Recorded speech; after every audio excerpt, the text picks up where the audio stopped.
예배에 나오신 여러분을 주님의 이름으로 환영합니다. 우리 옆에 있는 분들과 한번 옆에 있는 분들에 이렇게 고백해 보겠습니다. 예수 그리스도는 나의 왕이십니다. 나의 구원이십니다. 아멘. 오늘은 교회력의 성령 강림 후 마지막 주일인 왕국 주일입니다. 이제 교회력을 따라서 여러 가지 이제 주일, 기념적인 주일들도 있고 그 중에 이제 마지막 주일인 왕국 주일입니다. 한 해의 마지막에 교회는 반드시 이 고백으로 신앙 결론을 맺습니다. 예수 그리스도는 온 우주의 참 왕이시다. 이 고백이 마지막 결론이죠. 교회력을 따라가자면 우리는 한 해 동안 창조주 하나님을 묵상했고 예수 그리스도의 생애를 따라가 봤고 또 성령의 역사를 배웠고 교회의 사명을 돌아봤습니다. 그리고 마지막 자리에서 우리는 역사와 인생의 방향을 결정하는 가장 중요한 고백을 다시 드리게 됩니다. 모든 권세는 하나님께로부터 오며 진정한 왕은 오직 한 분 예수 그리스도이시다. 오늘 우리가 사는 세상은 왕의 부재로 흔들리고 정의가 무너지고 가치가 뒤바뀌고 힘 있는 자가 약자를 짓밟는 불의한 구조가 반복되고 있음을 보게 됩니다. 그래서 세상의 언론은 말합니다. 지도자가 문제다 이렇게 얘기하기도 하고 국가는 새 제도를 세우자라고 말합니다. 그리고 사회는 새로운 구조의 개혁이 필요하다라고 외치죠. 그러나 성경은 훨씬 더 근본적인 진단을 내리는데 목자가 불의하면 양이 흩어진다라고 성경은 말합니다. 역사는 언제나 지도자의 그 영성이 그 공동체의 운명을 결정해 왔음을 보여줍니다. 에레미야의 시대가 그랬습니다. 유다의 왕들은 백성을 돌보는 목자의 길을 거부하고 스스로 권력과 이익을 위해 백성을 소비했습니다. 그 결과는 바벨론 포로로 잡혀가고 분열과 슬픔, 멸망이었음을 성경은 말합니다. 그러나 하나님은 심판에서 끝내지 않으신다는 거죠. 새로운 왕, 새로운 목자, 공평과 정의로 이 땅을 회복시킬 참 왕을 약속하십니다. 에레미야 23장은 바로 이 위대한 약속을 담고 있습니다. 백성을 흩어지게 했던 왕들을 대신하여 진정한 왕, 참 목자, 의로운 가지자, 곧 메시아가 오실 것임을 말합니다. 오늘 우리는 왕국주의를 맞아 그 예언이 어떻게 예수 그리스도 안에서 성취되었는지 그리고 그 통치를 받는 삶이 무엇인지를 함께 나누고자 합니다. 오늘 본문 예레미야는 강력한 탄식으로 본문을 시작합니다. 1절에 보면 여호와의 말씀이니라 내 목장의 양떼를 멸하며 흩어지게 하는 목자에게 화 있으리라 라고 말합니다. 여기서 화 있으리라 이는 히브리어 호이라는 감탄사적 저주로 선지자들이 하나님의 진노를 선포할 때 사용하던 가장 무거운 형태의 심판 선언입니다. 하나님이 직접 화 있으리라 라고 선하신다는 것은 지도자들의 죄가 얼마나 심각한지를 보여주는 것이죠. 성경에서 목자는 단순한 직책을 이야기하는 것이 아닙니다. 양을 먹이고 또 인도하고 보호하고 위험에서 지키고 약한 양의 상처를 싸매고 잃은 양을 찾아오는 존재가 바로 목자이죠. 그런데 하나님은 지금 유다의 목자들 향해서 양떼를 흩으며 그것을 몰아내고 돌보지 아니하였도다고 고발하고 계신 것입니다. 양이 사라지고 흩어진 것은 양의 반항 때문이 아니라 목자의 무책임과 불의 때문이라고 말씀하고 계신 것이죠. 본문에서 사용된 이 불의의 개념은 단순히 공정성을 잃었다는 뜻이 아니라 개역개정판으로는 공의 그리고 새 번역으로는 정의를 뜻하는 히브리어 체다카라고 하는 단어로 다음의 의미를 포함합니다. 올바름, 의로움, 친절함, 구제, 기부 그리고 나눔을 포함하고 있는 단어입니다. 즉 성경적 공의란 차가운 법적인 어떠한 심판, 공의가 아니라 따뜻한 돌봄과 구제 행위를 포함하는 관계적인 공의를 이야기하고 있는 것이죠. 그러므로 양을 멸하고 흩어지게 하는 목자는 단지 그냥 직무를 소홀히 한 수준이 아니라 하나님의 성품을 부정한 자, 그리고 하나님의 공의를 무너뜨린 자라는 것입니다. 에레미야는 백성이 흩어진 것을 목자의 죄 때문이라고 강조합니다. 유다와 예루살렘 성전이 무너지고 바벨론 포로가 된 것은 단순히 백성의 죄 때문이 아니라 하나님이 맡기신 양을 살피지 않은 지도자들의 불의 때문이라고 말하고 있는 것이죠. 하나님은 이 목자들에게 다음과 같이 말씀하십니다. 2절에 보면 너희가 내 양떼를 흩으며 그것을 몰아내고 돌보지 아니하였도다. 보라, 내가 너희의 악행 때문에 너희에게 보응하리라. 여호와의 말씀이니라. 이렇게 말씀하시죠. 하나님은 양에게 무슨 일이 생겼을 때 가장 먼저 지도자를 찾는 분이라는 겁니다. 양이 상처를 입었는지 무너졌는지 길을 잃었는지보다 먼저 너는 그 양을 어떻게 돌보았느냐라고 물어보고 계십니다. 이 말씀은 단순히 예레미야 시대의 왕들을 향한 것이 아닙니다. 오늘의 세계에서도 가정에서도 교회에서도 우리는 양을 흩어지게 하는 목자가 될 수 있다라는 것이죠.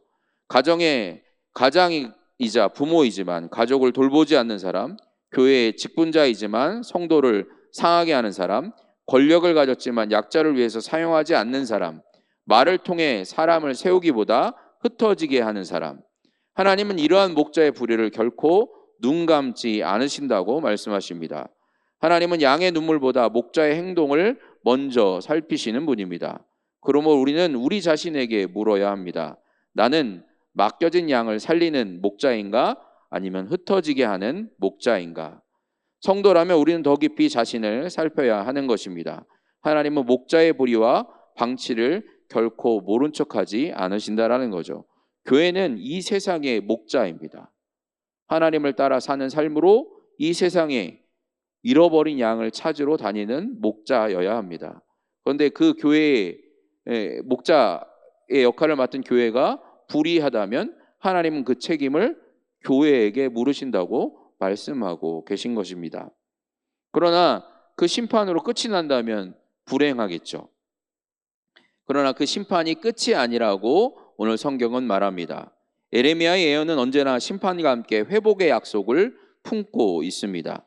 심판으로 끝나지 않고 회복을 약속하시는 그것이 바로 하나님의 은혜입니다. 3절을 보면 하나님의 목소리가 크게 달라집니다. 내가 내 양떼에 남은 것을 그 몰려갔던 모든 지방에서 모아 다시 그 우리로 돌아오게 하리니 그들의 생육이 번성할 것이며 라고 말씀하십니다. 목자의 역할을 잘못한 자들이 많았기 때문에 하나님은 이제 직접 목자가 되시겠다고 말씀하시는 겁니다. 이것이 바로 은혜입니다. 하나님은 양을 버리시지 않으신다는 겁니다. 하나님은 백성을 내 양이라고 부르십니다. 이 표현에는 관계적 언약에 아주 깊은 사랑이 담겨져 있습니다. 백성은 왕의 소유가 아님을, 사람의 권력에 종속되지 않음을, 오직 하나님께 속한 자들임을 말하고 있는 것입니다. 흩어졌던 백성은 누구의 것이 아니라 바로 하나님의 양이라고 말씀하고 계십니다. 그렇기 때문에 하나님이 직접 모으시고 보호하시겠다고 선언하고 계신 것이죠. 이 모으다는 히브리어 카바츠는 전쟁에서 도망가 사방으로 흩어졌던 병사들을 다시 모아서 군대를 재건하는 장면을 묘사할 때도 사용됩니다. 이 단어는 절망 속에서 다시 일으켜 세우시는 회복의 뉘앙스가 담겨 있다라는 것이죠. 남유다가 바벨론에서 멸망했을 때 백성은 모두 흩어졌습니다. 무너진 성벽, 불타버린 성전, 그리고 유린된 집들, 그 가운데 하나님은 너는 다시 모일 것이다. 나는 반드시 너희를 잊지 않았다라고 말씀하고 계신 것입니다. 하나님께서 세우시는 새 목자, 새로운 지도자, 곧 메시아의 통치는 다음과 같은 열매를 낳습니다. 첫 번째, 흩어진 양을 귀환시키는 통치입니다. 그들은 다시 고국으로 돌아온다라는 것이죠. 돌아온다는 것은 단순한 장소의 이동이 아니라 정체성의 회복, 관계의 회복, 신앙의 회복입니다. 우리가 예수 그리스도를 왕으로 모신다면 그분의 통치에 따라 우리가 아무리 힘들어도, 우리가 어려워도, 우리가 고난 중에 있다 할지라도 주님은 다시 우리를 모으시고 우리를 회복시키겠다고 약속하고 계신 것입니다. 두 번째로는 양이 번성하는 통치입니다. 3절, 그들이 생육하고 번성할 것이라는 이 표현은 창세기에서 아담에게 주셨던 축복이 다시 회복된다는 뜻입니다. 참 목자의 다스림은 생명을 살리는 다스림입니다. 그래서 우리가 주 예수 그리스도의 그 통치 안에 들어가 살 때 우리의 삶이 회복되고 우리가 온전히 세워져 가게 되는 것입니다. 세 번째로는 두려움이 사라지는 통치입니다. 4절은 이렇게 말합니다. 내가 그들을 기르는 목자들을 그들 위에 세우리니 그들이 다시는 두려워하거나 놀라거나 잃어버리지 아니하리라. 여호와의 말씀이니라. 세상은 우리에게 두려움을 줍니다. 많은 세상의 종교들을 보면 어떻게 사람에게 그렇게 섬기게 할 수 있는가? 두려움으로 그 사람들이 섬기게 하는 것이죠. 세상의 많은 지도자들, 많은 권력들을 보면 두려움을 가지고 사람을 통제하려고 합니다. 그거는 하나님의 방법이 아니죠. 오늘 본문에서도 불의한 지도자는 백성을 두렵게 합니다. 그러나 의로운 지도자는 백성을 안전하게 하는 것이죠. 두려움을 제거하는 것은 하나님의 통치의 본질입니다. 예수님께서 잃은 양 한 마리를 찾아 나서는 그 선한 목자의 모습을 통해서 이 예언이 완전하게 성취되게 됩니다. 그래서 완전한 사랑은 두려움을 내어 쫓는 것입니다. 하나님의 목자직은 부분적이 아니라 완전한 보호입니다. 우리가 부모로서 아니면 교회에서 교사로 아니면 직분자로 우리가 세워졌을 때 주시는 하나님의 권위는 그것을 가지고 뭐 누구를 찍어 누르거나 누구를 막 통제하거나 하는 권위가 아니라 그들을 보호하기 위해서 우리에게 그 권위를 주신 겁니다. 우리가 가정에서 부모가 되면 우리 자녀를 보호해야 되고 교회에서 교사로서 아이들을 가르치면 그 아이들을 영적으로 보호해야 하는 것이고 직분자로서 우리가 세워졌다면 성도님들을 보호하고 영적으로 우리가 지켜야 하는 것이죠. 예수님의 통치를 받으면 우리가 같은 열매가 나타나게 됩니다. 상처로 인해 흩어졌던 마음을 다시 모으게 되고 무너졌던 자존감이 회복되고 관계가 복구되고 두려움이 사라지고 생명력이 회복되며 우리의 삶의 어떤 부분도 하나님 앞에서 버려지는 부분이 없다라는 것이죠. 사람의 다스림은 늘 부족합니다. 그러나 참 목자의 다스림은 완전하다라고 성경은 우리에게 말하고 있습니다. 드디어 예레미야는 놀라운 선언을 합니다. 여호와의 말씀이니라. 보라, 때가 이르리니 내가 다윗에게 한 의로운 가지를 일으킬 것이라. 그가 왕이 되어 지혜롭게 다스리며 세상에서 정의와 공의를 행할 것이며. 5절의 말씀이죠. 이는 메시아의 예언 가장 중요한 본문 중에 하나입니다. 여기서 의로운 가지에서 또 가지 또는 싹을 의미하는 히브리어 체마흐는 꺾어 죽은 나무의 그루터기에서 새롭게 돋아나는 새싹을 뜻하는 겁니다. 즉 남유다 왕조는 당시에 완전히 잘려나갔지만 하나님의 약속은 죽지 않았고 그 그루터기에서 새 생명이 다시 돋아날 것이라는 하나님의 약속의 말씀인 것이죠. 이 가지는 단순한 새 지도자가 아니라 하나님의 약속의 성취, 메시아, 즉 하나님의 직접 통치의 구현입니다. 그러한 그의 통치는 정의와 공의의 통치이죠. 히브리의 원어의 두 단어는 구약 전체에 하나님 나라의 통치 원리를 설명하는 핵심 단어입니다. 첫 번째, 우리는 이제 개역개정판은 정의와 공의로 번역되었는데 새 번역에서는 공평과 정의로 번역됩니다. 좀 단어가 다르죠. 같은 게 뒤로 갔죠. 정의와 공의에다가 공평과 정의로. 그런데 이 정의로 번역된 히브리어 미시파트는 공평한 판단입니다.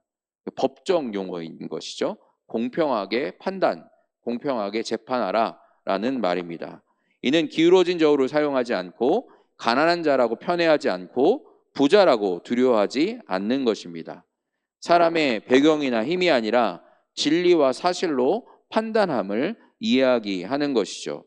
하나님의 공평은 인간의 공평보다 훨씬 더 정직하고 완전하다는 것을 말합니다. 그래서 예수님께서 우리에게도 예는 예하고 아니오는 아니오하라 라고 말씀하시죠. 거기서 더 벗어나거나 더 뒤로 물러나지 말아라 라고 말씀하시는 겁니다. 둘째로 공의로 번역된 이 히브리어 치다카는 따뜻한 정의를 이야기합니다. 즉 앞에 있는 단어가 법적인 용어였다면 이것은 우리가 행해야 되는 모습을 이야기하고 있는 것이죠. 새 번역에는 정의라고 번역됐습니다. 앞에서 언급했듯이 이것은 구제, 친절, 자비, 그리고 관계적인 돌봄을 포함하는 단어입니다. 하나님의 정의는 차갑지 않다라는 겁니다. 상처를 치유하고 약자를 세우고 잃어버린 자를 회복시키는 따뜻한 정의임을 나타내고 있는 것이죠. 이 두 단어가 함께 나타나는 곳에는 언제나 하나님 나라의 성품이 나타나게 되어 있습니다. 예수님의 통치가 바로 이러한 통치다라고 말하고 있는 것이죠. 6절에 나오는 그의 이름은 여호와 우리의 공의라고 합니다. 이는 히브리어로 예호와 치드케노라고 하며, 이는 예수님의 구원 사역이 공평과 정의의 왕이신 하나님의 통치를 인간의 역사 속에 직접 드러내는 사건임을 나타내고 있는 것이죠. 그는 왕이십니다. 그러나 우리에게 구원을 주신 왕이시며, 그는 권세자이시지만 자신을 내어주는 왕이시고, 그는 심판자이시지만 죄인을 의롭다 하시는 왕이라는 것입니다. 그래서 그의 통치가 임할 때 유다는 구원을 받겠고 이스라엘은 평안히 살 것이라고 6절에 말합니다. 이 구원과 평안은 단지 삶의 상황이 좋아지는 것이 아니라 왕의 성품이 백성에게 흘러가는 결과를 나타내는 겁니다. 예수 그리스도는 이 예언의 완전한 성취이십니다. 그는 양을 돌보기 위해 오신 참 목자이시고 잃어버린 자를 찾으러 오신 구원자이시고 공평과 정의로 세상을 일으키시는 왕이십니다. 또 우리의 불의를 대신 지신 의로운 가지요 우리에게 참된 구원과 평안을 주시는 주님이시라는 겁니다. 그리고 오늘도 그의 통치를 받는 자에게는 동일한 역사와 일이 나타난다는 거죠. 혼란 속에서 평안이 생기고 상처 입은 마음이 치유되고 죄인이 의롭다 여김을 받으며 흩어졌던 삶의 조각이 주님의 손에서 하나로 모이게 되고 잃었던 생명력을 회복하게 됩니다. 이것이 메시아 왕의 통치입니다. 흩어진 양을 모으고 잃어버린 자를 찾고 억눌린 자를 해방하시고 죄인을 의롭게 하시는 참된 왕이신 것이죠. 에레미야의 예언은 단지 옛 이스라엘의 역사적 사건을 말하는 것이 아닙니다. 이 말씀은 오늘 우리에게 주어진 하나님의 통치의 본질, 그리고 그 통치를 받는 백성의 삶의 방식을 드러내는 겁니다. 오늘 본문은 우리에게 세 가지를 분명하게 가르쳐주고 있습니다. 첫 번째로 불의한 목자는 반드시 무너진다는 겁니다. 양을 돌보지 않고 책임을 방치하며 약자를 들밟는 지도력은 오래가지 못한다는 것이죠. 하나님은 그들을 반드시 심판하시고 그들의 통치는 흩어져서 사라지게 된다라고 말씀하십니다. 이것은 세상의 왕들 뿐만이 아니라 가정의 부모들, 가장, 교회의 리더, 직장의 책임자, 그리고 어떤 위치에서든 누군가를 섬기는 우리 모두에게 주어지는 경고입니다. 내가 맡은 양을 어떻게 대하고 있는가? 여러분, 그 맡은 양을 어떻게 대하고 계십니까? 이 질문은 오늘 우리 모두에게 주시는 하나님의 물음인 것입니다. 두 번째로 참 목자의 다스림은 반드시 양을 살린다는 겁니다. 하나님은 흩어지신 양을 버려두지 않으십니다. 그래서 우리가 감사할 수 있는 것이죠. 우리는 하나님의 또한 양이기도 합니다. 상처 입은 백성을 모으시고 두려움 속에 있는 자를 세우시고 잃어버린 자를 찾으시며 그들의 삶에서 새 생명을 불어넣어 주십니다. 참 목자의 다스림은 회복, 평안, 번성, 생명, 치유의 열매를 맺습니다. 우리가 예수님의 통치를 받을 때 우리 안에 이 동일한 변화가 있다라는 겁니다. 흩어진 마음이 모이고 두려움 대신 평안이 자리하고 상처가 치유되며 우리 삶에 새로운 생명이 움트기 시작한다는 겁니다. 그렇기 때문에 우리는 가정에서, 직장에서, 우리가 서 있는 자리에서 예수 그리스도가 왕이심을 선포하고 그 다스림 가운데 살아가겠다고 결단하여야 합니다. 세 번째로 하나님의 다스림을 받는다는 것은 정의와 공의, 공평과 정의로 사는 것을 이야기합니다. 에레미야는 메시아의 통치 원리를 정의와 공의, 즉 공평과 정의라고 했습니다. 이 두 단어는 단순한 어떤 도덕적인 가치를 이야기하는 것이 아닙니다. 하나님의 나라를 움직이는 근본 원리이며 이 편향 없는 판단과 따뜻한 자비와 구제, 약자를 세우는 친절한 이 행동은 그리스도인의 백성이 반드시 드러내야 할 삶의 방식인 것이죠. 세상에 얘기하는 예수쟁이들의 삶이 바로 이러한 삶이 되어야 한다는 겁니다. 왕국주일에 우리가 선포하는 이 고백은 단지 예수님은 왕이시다 이걸로 끝나는 것이 아니라 나는 그 왕의 통치를 따르겠다. 나는 공평과 정의를 내 삶의 원리로 삼겠다. 나는 예수 그리스도의 성품으로 살아가겠다고 하는 결단입니다. 오늘 한 해를 마무리하면서 우리가 이 결단을 하기를 간절히 소망합니다. 우리가 왕의 백성이라면 왕의 성품을 닮아야 합니다. 그리스도인의 삶은 반드시 공평과 정의라는 그 열매로 나타나야 합니다. 뒤로진 판단을 바로잡고 약자를 돌보고 상처 입은 자를 구제하며 사람을 흩어버리는 말이 아니라 모으는 말, 세우는 말과 행동을 하며 예수님의 다스림을 세상 속에서 드러내야 하는 것이죠. 이것이 왕국주일의 고백이며 참 목자 예수 그리스도를 따르는 제자의 삶인 것입니다. 온 우주의 왕이신 예수님이 우리의 참 목자가 되십니다. 그분의 공평과 정의의 나라가 오늘 우리의 삶 가운데 이루어지기를 간절히 소망합니다. 앞서 고백한 것처럼 주님은 우리의 왕이시오 우리의 구원이십니다. 이 고백이 우리 모든 성도의 고백이 되기를, 그리고 우리 가정과 교회와 일상에 깊이 임하시기를 간절히 축원합니다.